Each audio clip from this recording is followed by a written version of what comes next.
Hey there troops, it's me TheTacticalBrit, and a lot of you guys have messaged me regarding Firestorm in terms of how to play it well, and what information I have that could be beneficial to how you play the game. Well, today I'm going to bring you exactly that, and we're going to be looking at how to play the meta of Firestorm, and more importantly, what impact that will have that will make you play well. I'm going to be talking about everything from loot locations to gadget choices and weapon choices, and how all of these decisions collectively will amount to you winning or losing a game. Weapons in particular are pretty vital, and I have some really good information on this, so make sure you stay locked in to hear the rest of this video.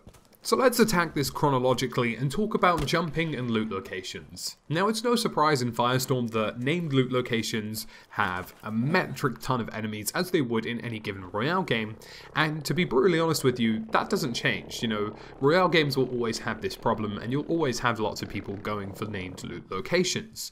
But choosing the correct loot location in terms of sightlines, in terms of the loot they actually have, but more importantly in terms of the order they appear in on the actual flight path is very important. So here is my checklist for loot locations. Number one, it has to be an intelligent location in terms of sightlines and security. You can't land in loot locations that have big open stretches of land, like the dig site for example, which can be quite difficult if you aren't the only squad there. You need somewhere that has security, it has cover, and it has a place where you and your squad can land collectively and secure the area. A good example would be the tallest building in Odenburg, which allows you to lock down that building pretty securely and take on any oncoming squads. Secondly, how much loot does this place actually have? And where can you go nearby that will give you the option to loot even more? There is a really good map by Game Maps, which I made a video about previously, that will tell you how many safes and loot boxes are in location. And it's worth going to a loot location that has not only plenty of loot for you and your squad, but more importantly an adjacent location for you to go to allow you to loot even more if it happens to be that your squad doesn't do particularly well. And finally, where on the flight path is it?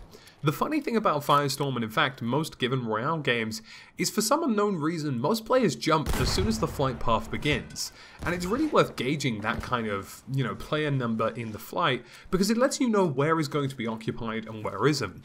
Now, I know there is the concept of hot dropping in Firestorm and in any given Royale game, but ultimately if you drop in a quieter location, get time to actually loot up and engage with weapons that you want to, you're going to perform better than people who are madly scrambling for loot between various fights and conflicts between one another. That's just how it is. And I'd highly recommend, when you start in the plane, look at the player jump count. If you see that nobody has jumped early, jump early. If you see that people are jumping very early, wait until the end of the flight path to choose your loot location, and you'll likely have more success. And a final important pro tip here is that you can only reach distances of up and in and around 1,100 meters, which is what you want to be aiming for. Only truly when you feel confident in your abilities in Firestorm should you really be looking to land in named locations on a regular basis. This is something I do now, but it's not something I started off doing, but I do firmly believe that you need confidence in your abilities to make these decisions. Next up, and most importantly, is talking about the gunplay and talking about damage in Firestorm. Now this is something that is like one of the most questionable and difficult to learn things in the game, and I'll give you a breakdown of what you should be looking for and what weapons you should be using. This is really important. So in Firestorm, obviously you know that there are 3 different tiers of vest. Now there's a heavy, there's a medium, and there is the normal one that you start off with. Now on average, most players will enter the final zone with a medium vest, but the best of squads will enter there with 1 or 2 heavy vests, provided they've landed on the right safes. So you can presume that your opponent will take 300 damage, and you should always have that presumption in mind. Now, what's really important here is that you need to recognize how Firestorm's damage model works in order to create really good decisions about what weapons you should be using. So for starters, what matters the most are headshots, and headshots are massive in Firestorm for 2 reasons. Number 1, a headshot multiplier is often double the damage, and number 2, a headshot not only takes off armor, but also takes off health at the same time. You need to understand that in Firestorm, there are no helmets, there are only vests and health, so you'll notice if you get a headshot with a sniper sniper rifle, not only will you see that their armor's been broken, but in all likelihood you also would have taken off 100 health from them, which is insane considering they only have 150 and more than likely are only using a medium vest.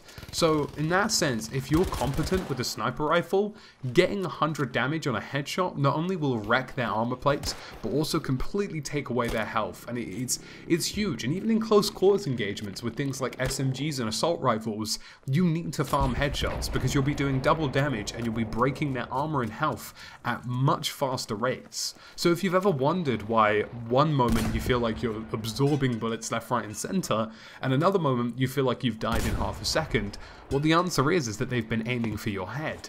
Without a shadow of a doubt, this makes Firestorm a very skillful game because players are rewarded for headshots in this game and rewarded the damage necessary. It's very similar to Apex Legends in the sense that a headshot bypasses armor, but in this case it also damages it at the same time, which is massively important.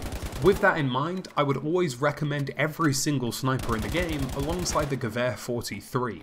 And there are various reasons for this. Number one, all of the snipers in the game bar the ZH-29 will do 100 damage to both armor and health when you've gotten a headshot, and 9 times out of 10 that will take out all of their armor, most of their health, and provided they haven't taken damage before, they'll either die instantly or they will require 1 or 2 bullets to finish off, which is vastly important. The ZH-29 is also a really good DMR style weapon. 5 bullets per magazine is fantastic, especially with the higher tiers. You can reload much quickly, and it also has a long range scope. And if you combine that with, multiple rounds to the head and chest, the ZH-29 is pretty beastly too. Alongside all of that, you have the Gewehr 43. The medium tier upwards is probably what you're looking for, because the lowest tier requires a lot of time to reload, but the medium and high tier, being level 2 and 3, will give you a spam cannon weapon that can deal 50 damage per headshot more or less, alongside 100 damage with the multiplier. Of course, there is drop-off range to be accounted for both the snipers and the Gewehr, but ultimately they are the most powerful weapons in the game. And more importantly, all it takes is one sniper headshot to rinse the armor and allow you to switch to an SMG and completely finish somebody. And it also is preservation of magazines, and it's preservation of ammo in total. Because if you use 3 sniper bullets to get 3 headshots, and then use 1 or 2 SMG bullets per mag, you could effectively wipe an entire squad without having to constantly reload, which I see a lot of people complaining about. And that's why you'll notice in a lot of my gameplay, most of the time I rarely have to spend a lot of time shooting at them, or rarely spend a lot of magazines or bullets on them, because I'm constantly aiming for that headshot. Now, if you're somebody who suffers with long range fatigue and you're not very good with snipers at range, I highly recommend the Lee Enfield. The level 2 and level 3 variant reload incredibly quickly and allow you to continue aiming down sight. If you can get even one of those shots off, it will make a world's most difference.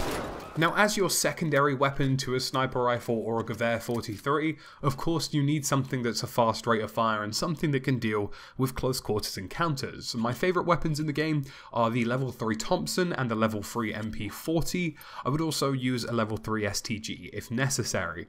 But ultimately, these are my 3 weapons, and the reason why is because you don't want to be shooting with a 20 bullet magazine. A 20 bullet magazine in the game is not really ideal. It will probably take out 1 enemy at best. You want something with at least 32 bullets. That's why I'd recommend an STG, an MP40, or a Thompson. Specifically the level 3 Thompson. You need weapons that have high magazines because ultimately, even if you do get a headshot off, you are going to miss bullets, and you need to give yourself room for error. That always is something that exists in PUBG and Battle Royale games across the board. You will miss shots, and having the larger magazine is definitely something I'd recommend. If you see a level 3 Swomie, don't even touch it. I'd rather take a level 1 MP40 over a level 3 Swomie. Same applies to the FG42, as much as it does rinse people quite quickly. Unless it's a level 3 variant with a scope and faster reload speeds, it's not something you really want to be utilizing. So in conclusion, in terms of choosing your weapons and in terms of how to play the meta in an offensive playstyle, or at least weapon-wise, you want something that can do high headshot damage like a sniper rifle or a ZH-29 or a Gewehr 43, but you also want something like an STG, MP40 or level 3 Thompson at the secondary, and the reason for that is because you're going to need them for close quarters engagements. A final note here on the MG42, because I hear it come up a lot. The MG42 is a great weapon, but only for one player. You do not want to expose more than one of your squad mates to a headshot machine. An MG42 is a cheese weapon. It can do a lot of damage, but equally, all it takes is one relatively well-aimed sniper to take off that MG42's head and kill them instantly, and you don't want to have more than one squad mate in that predicament. And I think, you know, a lot of people have said that the MG42 is too overpowered. That's simply not the case. Anything beyond 50 meters, even with its rate of fire, it struggles very hard. And people don't understand this because they see all the bullets flying at them and get scared instead of taking a stand and sniping them in the head. So let's move on to gadgets. Gadgets is incredibly important, and I'm going to talk about what gadgets you should be using in given situations, and also how you want to align your gadgets. Now, it's no surprise that you're going to want an armor plate in your primary slot. That's always something I'd highly recommend. But in terms of arranging your gadgets, I'd recommend having one side be at the left or right for offensive purposes, and the other one for healing and defensive purposes. Now, there are some key points and tips that I want to point out here that are really good and great ways to utilize gadgets very well. Number 1, using the health syringe, not the actual medical syringe but bandages, can be used on friendly opponents. You can look at your teammates and click on them and use a syringe or bandage on them. And that's not in terms of just reviving them, in terms of healing them as well. And it actually takes away the delay time that you normally would have as an individual healing yourself. So spamming each other with heals is significantly faster than it is with any other given situation. So if two of you are in cover together, heal each other. Don't heal yourselves, because it will be quicker and you can get back into the fight faster. Number 2, if you are healing yourself, the quickest way to do it is pop a syringe, then put on an armor plate, then pop another syringe. By the time the armor plate animation is finished, the regeneration delay will have finished too. And thirdly, when you're using explosives, be it an AT mine, AP mine, or anything in between like a Panzerfaust or, you know, AT grenade pistol, there are different permeations as to what they can do in terms of damage to people and in terms of damage to buildings and vehicles. An AT mine, of course, is the most lethal to a vehicle, a Panzerfaust is the second most lethal, and an AT grenade pistol is third. An AP mine is one of the most lethal to an actual person, and so is the grenade launcher, as well as actually surprisingly the AT mine. If you throw an AT mine into a building and then shoot it, it actually does a surprising amount of damage. So that's about it for everything I have in terms of gadgets, in terms of, you know, putting everything together in terms of weapons and everything in between. As always, troops, thank you for watching. Send this on to some of your friends and let them know what they can learn. And I will catch you again in the next video.